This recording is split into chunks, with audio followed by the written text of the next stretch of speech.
Shalom saudara yang terkasih, selamat pagi. Mari kita menguduskan hari Tuhan pada hari ini. Biarlah kiranya kita berdiam diri di kakinya Tuhan seperti Maria yang haus dan lapar untuk mendengarkan firman Tuhan. Karena sepanjang satu minggu begitu banyak kegiatan yang kita lakukan, aktivitas sepanjang minggu. Hari Minggu adalah waktu sabatnya kita untuk kita beristirahat, mendengar, melepas lelah di hadiratnya Tuhan. Kita akan bersatu di dalam doa sebelum kita mendengarkan firman Tuhan. Bapa kami dalam surga, kami hendak bersyukur buat anugerah-Mu dan kasih sayang-Mu bagi kami. Dahsyat dan ajaib pemeliharaanmu. Oleh karena pertolongan Tuhan, kami diberikan kekuatan, diberikan kesehatan, diberikan nafas kehidupan, sehingga kami ada sampai dengan pada hari ini. Kami bersyukur karena kami boleh memuji memuliakan Tuhan, dan kami diberikan waktu untuk datang di hadirat-Mu, menguduskan hari sabat-Mu ya Tuhan. Pada saat ini, biarlah kiranya Roh Kudus akan menyingkapkan mata rohani umat-Mu, telinga kami, hati kami, bajaklah sesuai dengan kehendak-Mu. Roh Kudus, ajari kami akan segala sesuatu. Roh Kudus, turunlah pengurapan-Mu bagi setiap orang yang mendengarnya. Di dalam nama Yesus kami berdoa, kami mohon tutupan darah Yesus. Terpujilah nama-Mu, dalam nama Yesus kami berdoa dan bersyukur. Amin. Haleluya. Saudara yang terkasih dalam nama Yesus, ini adalah minggu yang kedua daripada bulan Agustus. Puji Tuhan. Saudara, hari ini kita akan baca firman Tuhan dari kitab Mazmur pasal 32. Mulai dari ayat 1 sampai dengan 11, berkata demikian. Kebahagiaan orang yang diampuni dosanya. Dari Daud, nyanyian pengajaran. Berbahagialah orang yang diampuni pelanggarannya, yang dosanya ditutupi. Berbahagialah manusia yang kesalahannya tidak diperhitungkan Tuhan, dan yang tidak berjiwa penipu. Selama aku berdiam diri, tulang-tulangku menjadi lesu, karena aku mengeluh sepanjang hari. Sebab siang malam tangan-Mu menekan aku dengan berat. Sumsumku menjadi kering seperti oleh teriknya musim panas. Selah. Dosaku ku beritahukan kepadamu, dan kesalahanku tidaklah ku sembunyikan. Aku berkata, aku akan mengaku kepada Tuhan pelanggaran-pelanggaranku, dan Engkau mengampuni kesalahan karena dosaku. Selah. Sebab itu hendaklah setiap orang saleh berdoa kepadamu selagi Engkau dapat ditemui. Sesungguhnya pada waktu banjir besar terjadi, itu tidak melandanya. Engkaulah persembunyian bagiku.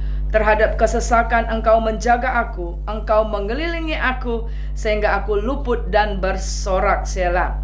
Aku hendak mengajar dan menunjukkan kepadamu jalan yang harus kau tempuh. Aku hendak memberi nasihat, mataku tertuju kepadamu. Janganlah seperti kuda atau bagal yang tidak berakal, yang kegarangannya harus dikendalikan dengan tali les dan kekang. Kalau tidak, ia tidak akan mendekati engkau. Banyak kesakitan diderita orang fasik, tetapi orang percaya kepada Tuhan dikelilinginya dengan kasih setia. Bersukacitalah dalam Tuhan dan bersorak-soraklah, hai orang-orang benar, bersorak-soraklah, hai orang-orang jujur. Saudara yang terkasih dalam nama Yesus, hari ini firman Tuhan saya angkat dengan judul adalah pengakuan. Saudara yang terkasih, mari kita akan belajar dari kisah Daud di dalam Mazmur 32 ini. Ada beberapa poin yang harus kita pelajari, bahwa ternyata saudara, kalau kita ingin hidup mendapatkan jawaban doa, tidak ada kekhawatiran, tidak ada kegelisahan. Kalau tadi kita baca firman Tuhan, dikatakan tulang-tulangnya itu letih lesu, ya.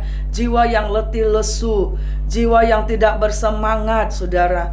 Ternyata adalah ujungnya adalah ketika Daud datang kepada Tuhan dan mengakui segala dosa dan kesalahannya, pelanggarannya, kejahatannya. Saudara yang terkasih dalam nama Yesus, ketika sesuatu masalah terjadi, mungkin di nikah rumah tangga, mungkin di masyarakat, ya, atau di dalam berbangsa dan bernegara, atau dalam situasi apapun di dalam masa COVID ini, ya. Kalau misalnya contoh, kita beri contoh di pengadilan, sidang pengadilan contoh.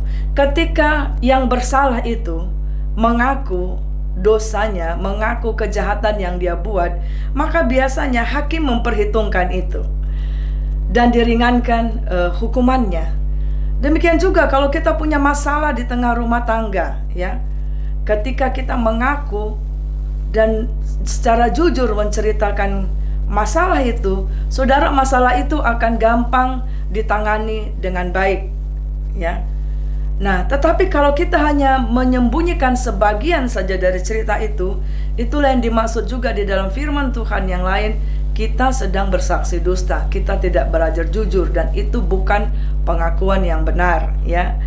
Nah, contoh saudara, pada saat ini di zaman COVID ini, saya memperhatikan data yang ada, baik yang di provinsi, di kabupaten kota, ya, dan juga di kantor kecamatan, lurah, seperti itu, ya. Nah, apa yang saya lihat dan perhatikan hasil data yang ada pada kami, yang kami baca, adalah bahwa data yang ada di kantor kecamatan dengan data yang ada di pelayanan kesehatan, di kantor dinas kesehatan, lebih banyak yang ada di fasilitas kesehatan. Kenapa, saudara? Dan saya yakin bahwa kenapa penularan COVID-19 ini begitu tinggi, satu sebabnya tidak ada yang lain, tidak ada yang mengaku. Tidak ada yang berani mengaku bahwa saya sudah kena COVID, ya. Bahkan kalau dia sudah tahu dia kena COVID, dia berusaha supaya orang lain tidak tahu bahwa dia kena COVID. Padahal saudara yang terkasih, COVID itu bukan adalah satu penyakit menjadi aib, saudara. Tidak, ya. COVID itu nyata, dan kalau kita mengakui, saudara, bahwa kita kena COVID, biasanya, ya, kalau orang cepat mengakui bahwa dia kena COVID, maka penanganan penyakitnya akan lebih cepat dan tepat, saudara. Kenapa ada banyak kasus kematian karena COVID? Karena banyak orang ketika dia sudah terpapar, dia tidak mengaku, dia pikir itu demam-demam biasa saja, batuk pilek biasa-biasa saja. Akhirnya setelah masa lewat 14 hari, dia punya paru, akhirnya sudah putih-putih. Itulah namanya badai sitokin, ya, saudara, dan itu yang membuat jadi gagal nafas dan banyak meninggal. Nah, saudara, mari kita lihat seperti itu pula lah, saudara, di dalam kehidupan kerohanian kita, ya, bahwa ketika seseorang itu mengaku, saudara, mengaku dosanya kepada Tuhan, itu akan disebutkan di dalam Mazmur 32 ini. Daud menyebutkan orang yang mengaku dosanya itu akan mengalami kebahagiaan. Kenapa? Nanti kita akan belajar pada hari ini. Nah, saudara, mari kita akan lihat yang pertama, saudara. Apa artinya pengakuan? Apa maknanya sebuah pengakuan? Nah, saudara, kalau kita baca tadi di dalam Mazmur 32 ayat 5, ya.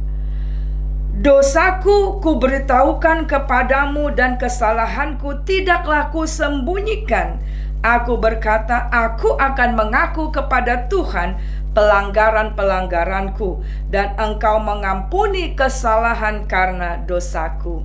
Apa artinya mengaku, saudara? Mengaku itu artinya menceritakan semuanya. Semua apa yang ada di dalam hati kita, pikiran kita, jiwa kita, apa yang sudah kita lakukan, tanpa ada yang kita tutup-tutupi, tanpa ada kita sembunyikan. Tadi seperti Mazmur 32 ayat 5 dikatakan, kita menyatakan itu dengan jujur dan tulus dan dengan segenap hati setiap peristiwa dan kejadian.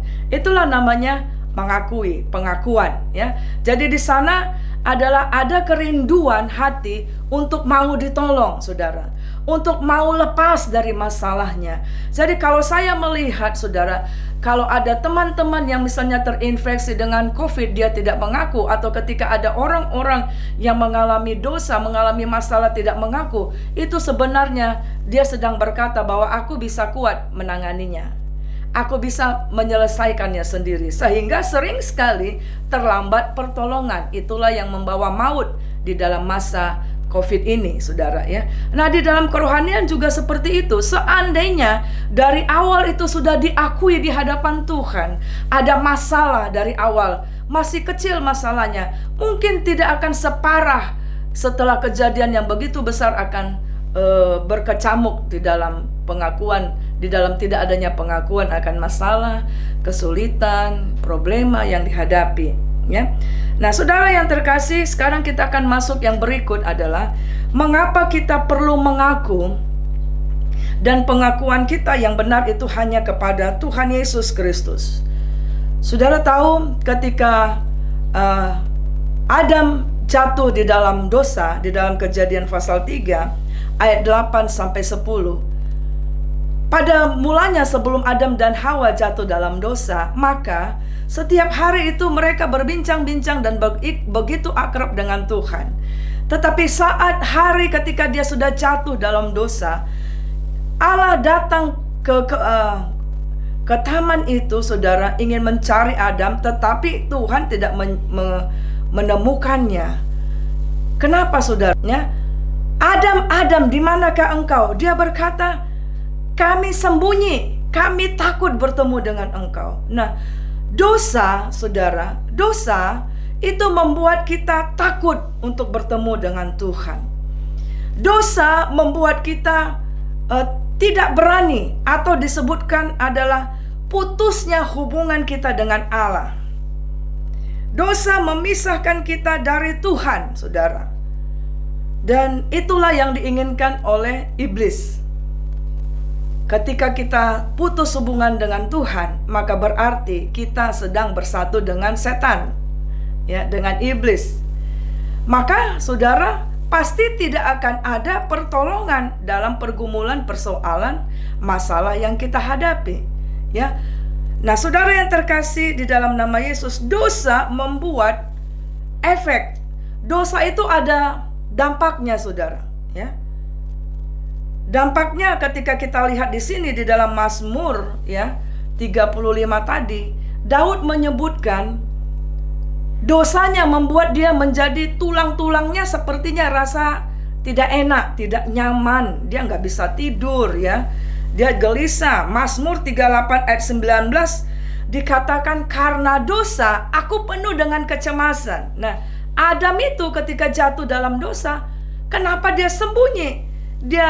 Kenapa, saudara? Karena dia khawatir, cemas. Aduh, nanti ini apalah konsekuensi yang akan dibuat Tuhan nih pada kami. Udah salah, kami sudah melanggar apa yang Tuhan katakan. Nah, di dalam masalah kita juga, ketika kita sembunyikan dosa kita itu, pasti orang itu tidak akan tidak nyaman tidurnya, ya. Pasti dia juga penuh gelisah. Kenapa? Karena setan itu suka mengintimidasi. Kalau dosa tidak diselesaikan, setan suka mengintimidasi sehingga pikiranmu kacau, jiwamu kacau, apa yang kamu lakukan juga berefek, ya.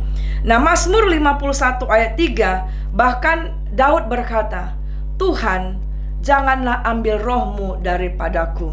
Artinya apa? Ya, dosa membuat hilangnya urapan Tuhan atasmu, atasku, saudara, ya. Dosa membuat Roh Kudus meninggalkan kita. Nah, kalau Tuhan sudah meninggalkan kita, bagaimana ada perlindungan? Bagaimana ada pertolongan? Bagaimana ada kesembuhan? Bagaimana ada jalan keluar, saudara? Nah, saudara yang terkasih, kita lihat di dalam 2 Samuel 11 ayat 1 sampai dengan 27. Di situ jelas sekali bahwa dosa itu berdampak dalam pikiran, jiwa, dan perilaku orang tersebut dan juga berefek kepada orang sekitarnya. Di dalam kisah 2 Samuel pasal yang ke-11 ayat 1 sampai dengan 27, itu mengisahkan bagaimana Daud jatuh di dalam dosa perselingkuhan mula-mula. Akhirnya mulai dari dosa dia melihat Batseba mandi. Kenapa? Karena pada waktu itu Daud tidak ikut berperang, dia duduk-duduk saja, tidak ada pekerjaan.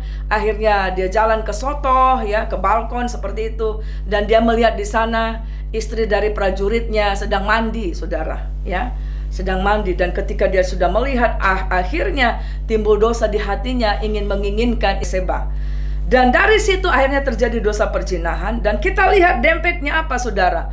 Akhirnya dia berusaha, ternyata dosanya itu menghasilkan si Batseba hamil di luar nikah, ya, hamil di luar, bukan sama suaminya, karena suaminya hidup di dalam peperangan, prajurit yang setia dan luar biasa. Nah, Lihat dampak dosa itu. Akhirnya Daud mempunyai pikiran yang jahat dan mengatur strategi yang jahat, ya. Jiwanya memberikan keputusan yang jahat. Dan dia mengusahakan supaya si Uria itu yang menjadi suami dari Batseba itu duduk di satu pertempuran yang paling depan. Supaya apa maksudnya? Supaya dia terbunuh dalam peperangan itu. Dan kita lihat bahwa dosa yang dilakukan Daud menimbulkan kematian, saudara. Apa kematian? Kematian Uria. Dan nanti kita akan lihat, saudara, di dalam 2 Samuel pasal yang ke-12 selanjutnya, ayat 13 sampai dengan 18. Maka anak hasil hubungan gelap itu Tuhan menulahinya, dan juga terjadi kematian. Walaupun pada waktu itu Daud mengaku dosanya, saudara, ya, tetapi saudara, dia berdoa puasa. Tetapi saudara lihat, setiap dosa ada konsekuensi yang harus dihadapi. Dosa diampuni, yes, tetapi setiap dosa konsekuensinya tetap dihadapi. Anak yang dikandung Batseba hasil hubungan yang tidak kudus itu, saudara, Tuhan tulahi dan mati. Itu makanya dikatakan Roma 3 ayat 23, semua orang telah berbuat dosa dan telah kehilangan kemuliaan Allah. Upah dosa ialah maut. Nah, dikatakan Roma 6 ayat 23, saudara. Nah, saudara yang terkasih dalam nama Yesus, sekarang kita akan bertanya, kalau begitu pengakuan dosa itu kita harus akui kepada siapa? Kalau kita melihat Alkitab, ya, firman Tuhan, maka kita akan belajar bahwa pengakuan yang benar itu adalah hanya ketika kita mengaku kepada Tuhan Yesus. Kenapa? Karena, saudaraku, Tuhan itu, Yesus itu adalah Kristus yang diurapi, adalah Mesias, dia adalah Tuhan. Dan hanya dia yang dapat menyelesaikan segala dosa. Dan hanya dia yang menjadi jawaban doa bagi kita, saudara. Kita akan baca dalam Yesaya 53 ayat 2 sampai dengan ayat 7. Berkata demikian, saudara, Yesaya 53 ayat 2 sampai 7. Sebagai taruk ia tumbuh di hadapan Tuhan, dan sebagai tunas dari tanah kering. Ia tidak tampan dan semaraknya pun tidak ada sehingga kita memandang dia, dan rupa pun tidak sehingga kita menginginkannya. Ia dihina dan dihindari orang, seorang yang penuh kesengsaraan dan yang biasa menderita kesakitan. Ia sangat dihina sehingga orang menutup mukanya terhadap dia, dan bagi kita pun dia tidak termasuk hitungan. Tetapi sesungguhnya penyakit kitalah yang ditanggungnya, dan kesengsaraan kita yang dipikulnya. Padahal kita mengira dia kena tulah, dipukul dan ditindas Allah. Tetapi dia tertikam oleh karena pemberontakan kita, dan dia diremukkan oleh karena kejahatan kita. Ganjaran yang mendatangkan keselamatan bagi kita ditimpakan kepadanya, dan oleh bilur-bilurnya kita menjadi sembuh. Kita sekalian sesat seperti domba, masing-masing mengambil jalannya sendiri, tetapi Tuhan telah menimpakan kepadanya kejahatan kita sekalian. Dia dianiaya, tetapi dia membiarkan diri ditindas, dan tidak membuka mulutnya seperti anak domba yang dibawa ke pembantaian, seperti induk domba yang keluh di depan orang-orang yang menggunting bulunya. Ia tidak membuka mulutnya. Nah, saudara yang terkasih dalam nama Yesus, pengakuan yang benar, penyelesaian dosa, jawaban untuk pemulihan karena dosa dan pemberontakan kita adalah tidak lain, kita harus datang kepada Allah. Hubungan kita dengan Tuhan harus dipulihkan, dan itulah menjadi jawaban, saudara, ya. Di dalam nama Yesus Kristus yang adalah Tuhan, pusat pengakuan dan jawaban doa kita, saudara. Firman Tuhan dikatakan di dalam Yohanes 16 ayat 23b berkata demikian. Sesungguhnya segala sesuatu yang kamu minta diberikannya kepadamu di dalam namaku. Ya, Bapa memberikan nama kepada Yesus, itu nama dari surga. Namanya Allah itu, kalau kita ingin bertemu dengan Allah, kalau kita ingin mengetahui siapa Allah yang benar, tidak ada yang lain. Namanya itu sudah diberikan, yaitu Yesus Kristus. Ya, kenapa, saudara? Karena Itulah kehendak Bapa. Di dalam Yohanes 17 ayat 12b berkata, yaitu namamu yang telah engkau berikan kepadaku. Ketika Maria sedang mengandung Yesus, yaitu secara dengan benih ilahi, itu dari surga konfirmasi yang mengatakan, namakan dia Yesus. Kemudian malaikat Tuhan juga datang kepada Maria, kepada Yusuf, kasihkan namanya Yesus, karena dia yang mengampuni dan menyelesaikan dosa manusia. Jadi saudara, kenapa kita berdoa? Kenapa kita mengaku dosa kita kepada Tuhan? Karena dia mengetahui segala sesuatu. Karena hanya dia yang bisa menyelesaikan dosa kita, pemberontakan kita, kegagalan kita mengikut Tuhan. Segala pergumulan persoalan kita hadapi yang terjadi saat ini, yang membuat kau gelisah, khawatir, merasa tidak tenang, saudara, itu adalah akibat dosa, dan yang hanya bisa menyelesaikan itu di dalam nama Yesus. Ya, nah saudara yang terkasih di dalam nama Yesus, sebab itu mari buka hatimu kepada Tuhan. Jangan tunda untuk engkau mengakui segala dosamu. Mulai dari sejak lahir, apa dosa yang membuat selalu membebani engkau? Di dalam kitab Ibrani dikatakan, perlombaan iman tidak bisa kita lakukan. Kita sering jatuh bangun dalam mengikut Yesus, karena ayat itu berkata, dosa dan bebanmu merintangi engkau, saudara. Nah sebab itu, kalau begitu, kalau Tuhan sudah menanggung dan menyelesaikan segala dosa dan pemberontakan kita di kayu salib, kenapa kita tidak datang kepada Tuhan dan berkata, Tuhan, aku telah bersalah Tuhan terhadap A, B, C, dan D. Tuhan ampuni, ada dosa dalam pikiranku, dalam hatiku, dalam jiwaku, dalam apa yang aku lakukan. Di dalam aku salah memanage keuangan, di dalam aku salah hubunganku dengan keluarga, di dalam apa saja. Mari terbuka kepada Tuhan, dan penyelesaian yang sempurna adalah ketika kamu mengaku hanya kepada Tuhan dan meminta tolong hanya di dalam nama Yesus. Karena Imamat juga berkata, jangan sampai kamu, firman Tuhan Imamat juga dikatakan, jangan sampai ku dengar ada engkau menyebutkan nama lain selain aku. Wah, itu makanya saudara, di dalam hukum Taurat nomor 1-4 jelas sekali Tuhan berkata, aku adalah Allah, ya. Dan hanya kepadaku saja engkau beribadah, hanya kepadaku saja engkau harus menaruh hormat. Nah saudara yang terkasih, mari ambil komitmen pagi ini untuk engkau mengaku segala keperluanmu, sakitmu, dosamu atas segala apa saja. Dalam pengalaman konseling saudara, ya, ketika seseorang mengeluhkan dia sakit, saudara, makanya saya biasanya akan mengatakan, oke ibu, ada segala sesuatu nggak yang perlu engkau akui? Nah sepanjang orang itu tidak mau mengakui apa yang dia alami, saudara, itu akan susah pulihnya. Ketika seseorang datang kepada dokter, ya, kemudian dokter bilang, ibu, bapak, kamu kesini sedang sakit apa? Ya, apa yang sakit padamu? Kemudian kalau orang itu berkata, kami baik-baik saja, nggak ada yang sakit dok. Kira-kira bagaimana saudaraku? Dokter pasti akan bilang, oke, kalau engkau baik-baik saja berarti engkau sedang tidak perlu saya, silakan keluar. Kan begitu saudara, ya? Ya, saudara, yang selanjutnya adalah kita harus mengerti, ya, kenapa kita penting untuk mengaku. Sesuatu tidak akan kita lakukan kalau kita tidak mengerti pentingnya itu. Nah, maka yang berikut adalah mari buka hati kita. Kenapa kita harus mengaku, saudara, ya? Ternyata saudara, kita akan lihat di dalam Matius 16 ayat 15 sampai dengan 19. Mari kita akan baca Matius 16 ayat 15 sampai dengan 18. Berkata demikian. Lalu Yesus bertanya kepada mereka, tetapi apa katamu, siapakah aku ini? Maka jawab Simon Petrus, engkau adalah Mesias, anak Allah yang hidup. Kata Yesus kepadanya, berbahagialah engkau Simon bin Yunus, sebab bukan manusia yang menyatakan ini kepadamu, melainkan Bapakku yang di surga.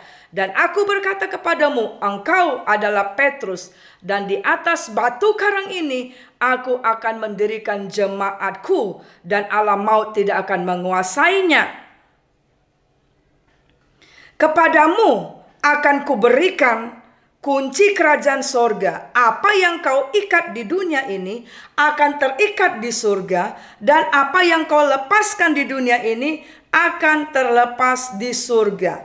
Nah saudara yang terkasih di dalam nama Yesus, Pengakuan itu, ketika kita mengaku, itu adalah suatu pernyataan kita, statement kita, komitmen kita yang kuat dan teguh atas pengakuan kita itu, saudaraku, ya. Dan saudara tahu kenapa Yesus berkata, "Hai Petrus, di atas batu karang ini." Bukan karena batu karang itu yang berwibawa atau batu karang itu yang punya kuasa, bukan. Tetapi Yesus sedang berkata kepada Petrus, "Petrus, pengakuanmu yang mengatakan bahwa akulah Mesias, anak Allah yang hidup, pengakuanmu itu akan menguatkan dan mengokohkan kamu, dan itulah yang akan membuka pintu kerajaan surga." Karena setelah itu Tuhan berkata, ya, "Kepadamu diberikan kuasa, di mana apa yang kau ikat di bumi akan terikat di surga, apa yang kau lepaskan di bumi akan dilepas di surga." Saudara lihat betapa penting kita mengakui nama Yesus adalah Kristus. Dia adalah Mesias, anak Allah yang hidup, ya. Kenapa kita perlu mengaku di dalam namanya, saudara? Kepada dia saja kita terbuka. Bukankah dia juga adalah Alfa dan Omega yang sudah mengenal kita sejak dari kejadian kita di dalam kandungan ibu kita sampai akhir hidup kita?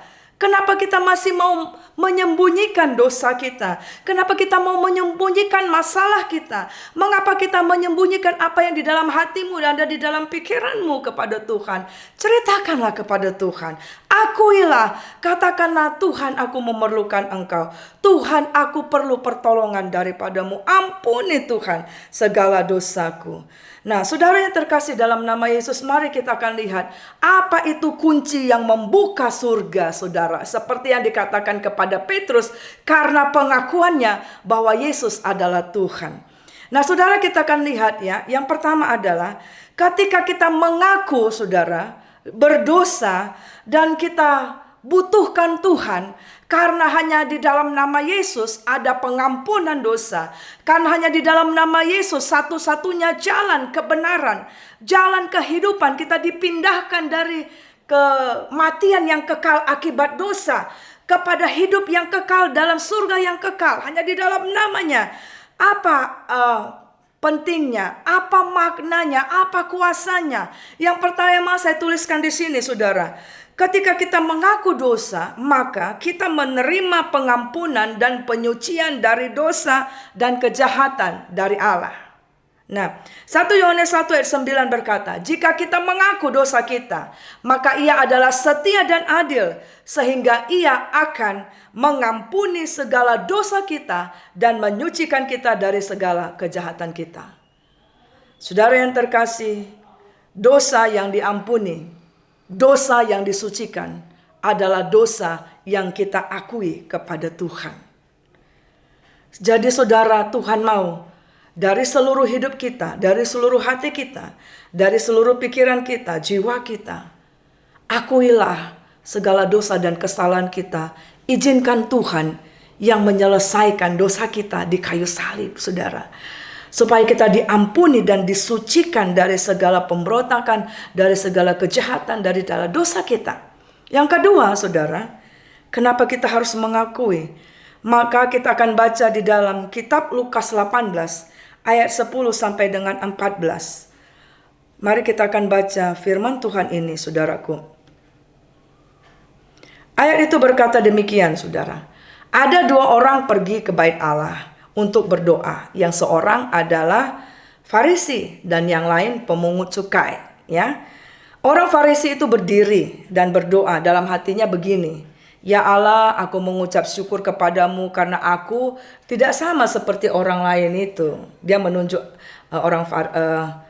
pemungut cukai. "Aku bukan perampok, bukan orang lain, bukan lalim, bukan orang pezina, bukan juga seperti pemungut cukai ini. Aku berpuasa 2 kali seminggu, aku memberikan 1/10 dari segala penghasilanku." Tetapi pemungut cukai itu berdiri jauh-jauh. Bahkan ia tidak berani menengadah ke langit, melainkan ia memukul diri dan berkata, "Ya Allah, kasihanilah aku, orang berdosa ini." Yesus berkata, "Aku berkata kepadamu, orang ini," maksudnya pemungut cukai ini, yang mengaku dosanya, ya. Orang ini pulang ke rumahnya sebagai orang yang dibenarkan Allah dan orang lain tidak. Nah, sebab barang siapa meninggikan diri, ia akan direndahkan. Barang siapa merendahkan diri, ia akan ditinggikan. Kita lihat di sini saudara, ketika kita mengaku dosa, itu kita sedang menunjukkan kita merendahkan hati kita, merendahkan diri kita di hadapan Tuhan, bahwa kita ini tidak akan bisa melakukan apapun dalam hidup ini tanpa pertolongan Tuhan.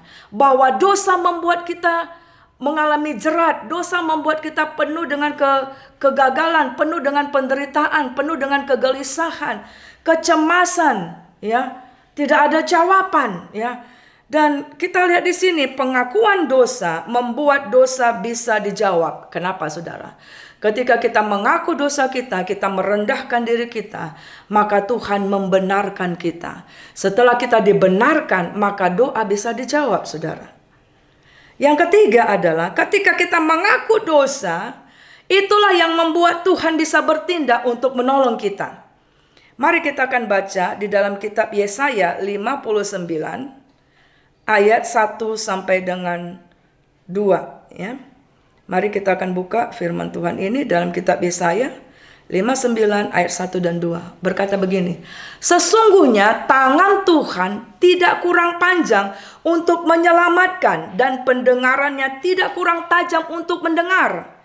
Tetapi yang merupakan pemisah antara kamu dan Allahmu ialah segala kejahatanmu, dan yang membuat dia menyembunyikan diri terhadap kamu sehingga ia tidak mendengar ialah segala dosamu. Nah, apa yang kita belajar di sini, saudara? Ketika kita mengaku dosa, pengakuan dosa, kita memerlukan Tuhan, kita memerlukan penebusan dosa kita, penyucian, pengampunan itu, saudara. Kita lihat di sini, itulah yang membuat Tuhan bertindak atas hidupmu, atas hidupku. Tetapi kalau kita tidak mengaku dosa kita tidak mengaku di dalam nama Yesus, kita tidak percaya untuk keselamatan, untuk tubuhnya yang telah dihancurkan untuk dosa kita, darahnya yang tercurah di Golgota, kita tidak mengakui itu yang bisa menebus kita, maka saudara, apapun yang engkau buat, tidak akan bisa ada penyelesaian. Tuhan tidak bisa bertindak, karena dosa sebenarnya membuat kita berkata, Tuhan, engkau tidak berhak atas hidupku. Tapi pengakuan kita atas dosa berkata, Tuhan, aku mau lepas dari dosaku yang begitu menyengsarakan aku, membuat aku menderita, tolonglah aku. Maka saudara, itulah yang membuat Tuhan bisa bertindak, saudara. Yang berikut adalah ketika kita mengaku dosa kita, firman Tuhan berkata, itu akan membawa kesembuhan bagi jasmani dan rohanimu. Di dalam Lukas 8 ayat 43 sampai dengan 48, ketika ada seorang perempuan yang sakit pendarahan, ya. Kalau kita lihat dalam dunia medis, kalau pendarahan dia sampai 12 tahun berarti dia sudah kena kanker, ya. Mungkin kanker rahim, ya. Seperti itu. Semua sudah habis, hartanya sudah habis, sudah kemana-mana dia berobat, saudara. Lihat ketika kita jatuh dalam dosa dan kita tidak mengakui di dalam nama Yesus bahwa dia sumber jawaban, dia sumber kesembuhan, saudara, maka saudaraku yang terkasih, semua akan bisa lenyap, saudara. Semuanya akan sia-sia. Nah, tapi kita lihat perempuan ini sudah mendengar tentang Yesus, maka dia datang kepada Tuhan dan dia berkata, aku harus menjamah jubahnya Tuhan. Dan ketika dia sudah menjamah jubah itu, dia sembuh. Tetapi lihat dalam kisah itu dikatakan itu luar biasa. Apakah Yesus tidak tahu bahwa ada perempuan itu, bahwa perempuan itulah yang menjamah jubahnya? Pasti tahu. Tapi Yesus sengaja tanya kepada murid-muridnya. Dia katakan, siapa yang sedang menjamah jubahku ini? Aku merasa ada kuasaku yang keluar. Kenapa? Karena saudaraku yang terkasih, Yesus membutuhkan pengakuan saya dan saudara. Ya. Dan lihat saudara, memang pada waktu dia menjamah jubah Yesus, penyakitnya sembuh, saudara. Pendarahannya berhenti. Tetapi ketika dia mengaku, akulah Tuhan yang menjamah jubahmu itu, Yesus datang kepada dia, ngomong, dan dia bilang, ibu, besarlah imanmu, dosamu diampuni. Wah, itu saudara, Tuhan mau engkau sembuh bukan hanya jasmani. Karena jasmani ini ketika mati sudah selesai. Tetapi kehidupan yang kekal belum dibereskan. Tuhan mau engkau sembuh jasmani dan rohanimu. Amin. Haleluya. Nah, saudara yang terkasih dalam nama Yesus, kita akan baca di dalam Yakobus 5 ayat 16 berkata demikian, saudara. Karena itu hendaklah kamu saling mengaku dosamu dan saling mendoakan supaya kamu sembuh. Doa orang yang benar bila dengan yakin didoakan sangat besar kuasanya. Saudara, doamu akan berkuasa. Doamu akan dijawab. Doamu akan membawa kesembuhan. Pada saat mana? Ayat ini berkata, ketika kita mengaku dosa, ketika kita saling mengaku dosa, saling mengampuni, saudara, ya, dosa kita kepada sesama kita, kepada orang lain, saudara, diakui, saudara, diselesaikan. Dan pengakuan dosa membuat kesembuhan jasmani dan rohani.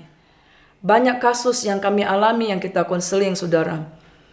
Dia tidak disembuhkan dari dosa dan masalahnya tidak selesai karena gengsi untuk mengaku dosa. Karena gengsi menyatakan bahwa iya memang aku bersalah. Tapi manusia sering sekali seperti Adam dan Hawa ketika jatuh dalam dosa.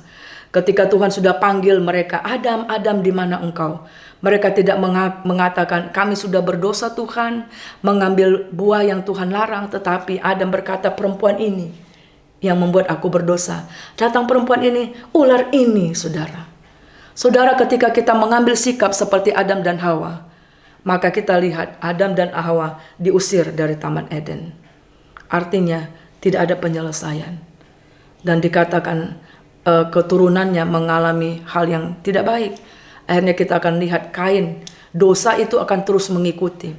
Dosa Adam dan Hawa yang tidak mengakui turun kepada anaknya. Sehingga dosa yang lain mengikuti, saudara. Ya, anaknya masuk di dalam pembunuhan kepada adiknya. Nah, yang terakhir adalah, saudara, pengakuan dosa itu harus dilanjutkan dengan pertobatan yang nyata. Firman Tuhan di dalam 2 Tawarik 6 ayat 25. Ayat itu berkata, ayat 26 berkata, mereka mengakui, ketika mereka mengakui namamu dan mereka berbalik dari dosanya, maka dikatakan ayat itu Tuhan akan pulihkan.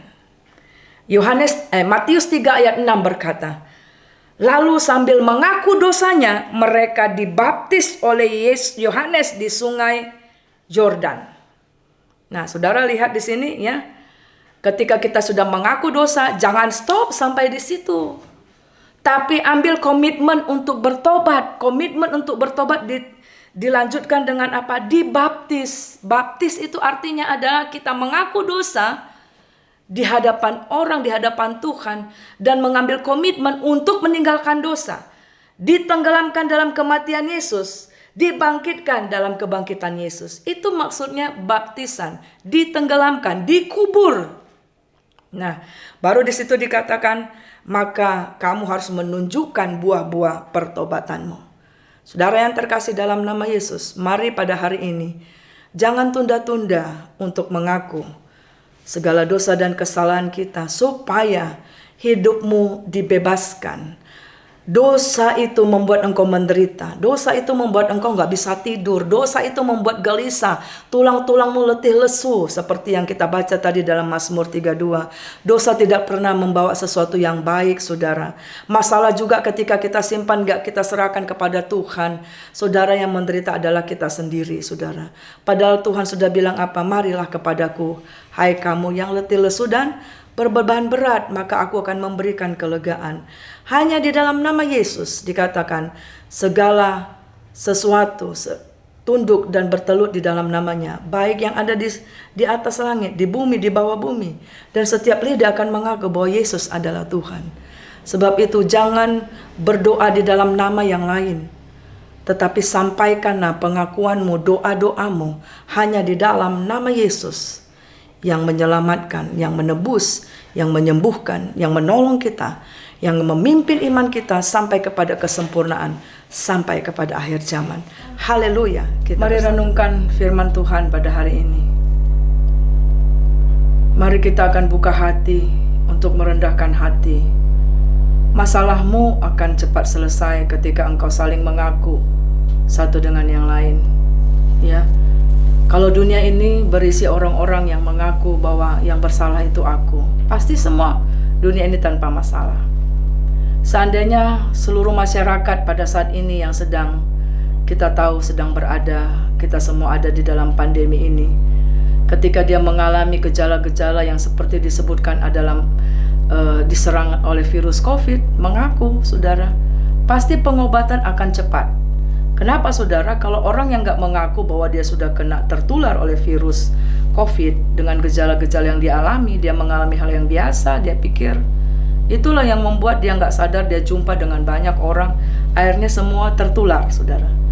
Itu makanya COVID sangat tinggi sekarang pada saat ini, ya, di Indonesia. Kenapa? Karena tidak mengaku. Dosa juga demikian, saudara. Kalau kita tidak mengaku dosa kita di hadapan Tuhan, maka dosa kita itu akan bisa menular kepada orang lain.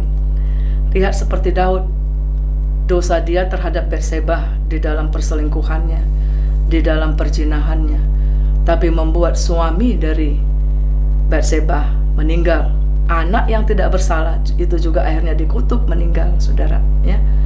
Apalagi banyak hal, saudara. Ketika Adam dan Hawa tidak mengaku dosanya, akhirnya itu turun kepada anaknya Kain, dan seterusnya, ya. Karena dosa itu jahat sekali dan membawa penderitaan.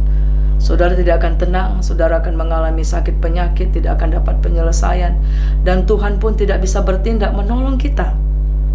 Nah, betapa penting kita datang kepada Tuhan, karena Tuhan sudah menyelesaikan itu di kayu salib. Jangan tunda-tunda untuk bertobat, saudara. Menyerahkan hidupmu di dalam Tuhan. Mari kita akan bersatu dalam doa, renungkanlah firman Tuhan yang kau dengar pada hari ini.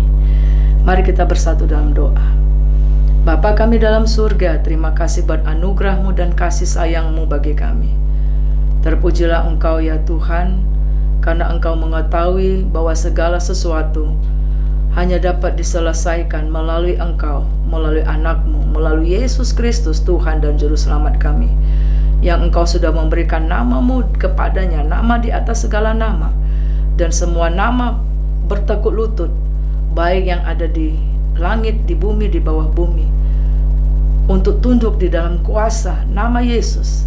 Sebab itu Tuhan, biarlah kiranya Roh Kudus akan menjamah setiap orang yang mendengar berita firman Allah pagi hari ini, dan menyentuh hati kami semua, supaya hidup kami dibebaskan dari dosa, yaitu dengan kami mengaku dosa kami di hadapan Tuhan, mengaku kami memerlukan Engkau, mengaku bahwa kami punya masalah dan hanya jawaban di dalam nama-Mu Tuhan, dan Tuhan akan bertindak atas kami. Dan biarlah kiranya kami akan lanjutkan pengakuan kami itu dengan memberi diri kami dibaptis dan memberikan hidup kami diubah oleh Tuhan menjadi ciptaan yang baru, dan menyatakannya dengan perbuatan-perbuatan yang nyata, buah-buah pertobatan dalam hidup kami. Berkati setiap orang yang sedang bergumul dalam sakit penyakitnya. Berkati setiap orang yang bergumul dalam dosa, kejahatan, dan pemberontakan. Tuhan, firman-Mu berkata, marilah kami berani melangkah dengan iman kepada Yesus, karena Yesus sudah menyelesaikan. Tabir bait Allah telah terbelah ketika Yesus di kayu salib menyerahkan nyawanya. Itu berarti bahwa karena kehadiran Tuhanlah kami boleh datang kepada Tuhan, mengaku keberadaan kami. Maka Tuhan menjawab. Berkati firman-Mu, biarlah kiranya Tuhan mengerjakan jauh lebih banyak dari apa yang kami pikir dan doakan. Dan kami percaya setiap benih firman Allah tidak akan kembali dengan sia-sia. Dalam nama Yesus kami berdoa dan bersyukur. Haleluya. Amin. Saudara yang terkasih dalam nama Yesus, mari kita terima berkat yang daripada Allah. Biarlah kiranya angkatlah tanganmu kepada Bapa di surga. Tangan Tuhan pada saat ini sedang diletakkan atas penyakitmu yang engkau derita, atas pergumulanmu, atas hatimu. Terimalah berkat daripada Tuhan, kasih karunia daripada Allah Bapa, penyertaan daripada Tuhan kita Yesus Kristus, penghiburan dan pertolongan daripada Roh Kudus akan menjagakan engkau, menguatkan engkau, memulihkan engkau, menyembuhkan engkau, menjagakan keluar dan masukmu, menjagakan kau tidak bercacat sampai Maranatha Yesus datang. Pulanglah dengan damai sejahtera, dengan sukacita, dengan kekuatan daripada Tuhan yang percaya sama-sama katakan amin. Haleluya. Tuhan memberkati.